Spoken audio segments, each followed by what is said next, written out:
Now that Andres was gone, I clicked on the video to hear exactly what she'd said. Something I hadn't planned to do, but now that a statement from me was imperative, I needed to hear her side. The question she'd been asked was on the screen and read, "What's going on with you and Axel? Are the rumors about your breakup true?" From the look on her face as she read the question aloud, I knew she was preparing her story. Kira had telltale signs to allude to a lot of her actions that even she didn't know I'd picked up on. They hadn't meant anything to me until they were being directed at me. "I've been getting this question a lot."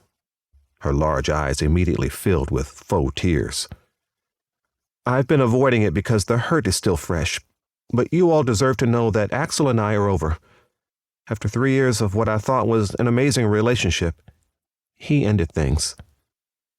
She wiped her face, and I sighed. Had I dodged a bullet? The spectacle Kira was putting on sure as hell didn't feel like it. "I don't want to imply that him taking over his family's company has anything to do with it, but what else could it be? Maybe I wasn't good enough to stand by his side. You all know my background, and even with my success, the shame I sometimes feel about my past never goes away completely. It's been a lot, dealing with the pain I'm in. The rumors of other women don't make it any better. I feel duped. My heart is completely broken, but I'll bounce back. I always..." Tired of the dramatics, I closed out of the video and pushed my phone away from me. She didn't feel shame about her background. If anything, she banked on it. Her entire brand was based on her come-up. Kira was the definition of rags to riches. 2 things I'd always admired about her were her drive to be better and her go-getter mindset. It was those 2 things that grabbed the attention of the media and gave her a way to capitalize. As for the cheating rumors, those came straight from her mouth. It was the first accusation she threw my way after her tears hadn't convinced me to change my mind. It went from, "We can work this out, Ax," to, "You're cheating with that Morae bitch, aren't you?" In a matter of minutes. To say I was shocked was an understatement. That Morae bitch just so happened to not only be my childhood friend's fiancée, but my youngest brother's sister-in-law. If Neve and Drew hadn't announced their engagement around the same time, I had no doubt in my mind that Kira would have pushed the narrative.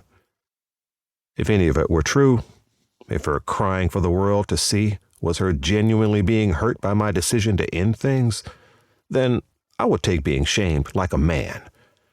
It was none of that, and truthfully, it only made me realize that I had been a come-up for her. Another way to capitalize. Had she been in love? It was a question I'd been asking myself for the last 3 months because I sure as fuck had been in love with her. There hadn't been a doubt in my mind that she would become my wife one day. But then again, that couldn't be true. I clearly had doubts that resulted in me stepping away completely. If I had it in me, I would blame my change of heart on my brother. Hassan went off and found the love of his life in Nyla, and then married her the first chance he got. The newlyweds then produced the cutest kid I'd ever seen. Getting a glimpse of those 2 together for the first time had me questioning everything about my own situation. Kira looked different to me all of a sudden. Still beautiful, but different. Truthfully, Hassan and Nyla opened my fucking eyes, and with the wool gone, I saw things for what they were. Kira and I simply weren't meant to be. She looked different because she wasn't mine to see. "Mr. Chamberlain, Neve Mullaney is on line 1. My assistant buzzed in, shaking me out of my trance. Thank God. "Thank you, Aaron." I picked up my office phone and pressed the blinking red light. "Ms. Mullaney, is this a business call?" I asked, leaning back in my seat. "Cut the shit, Ax." I chuckled, and she did the same. "What's up, Vay?" "I have about 15 minutes to spare." Neve and I had a close relationship, even though it'd been a short time since we were thrust into one another's lives, thanks to our younger siblings. In the beginning, we bonded over our love for sports cars, but eventually...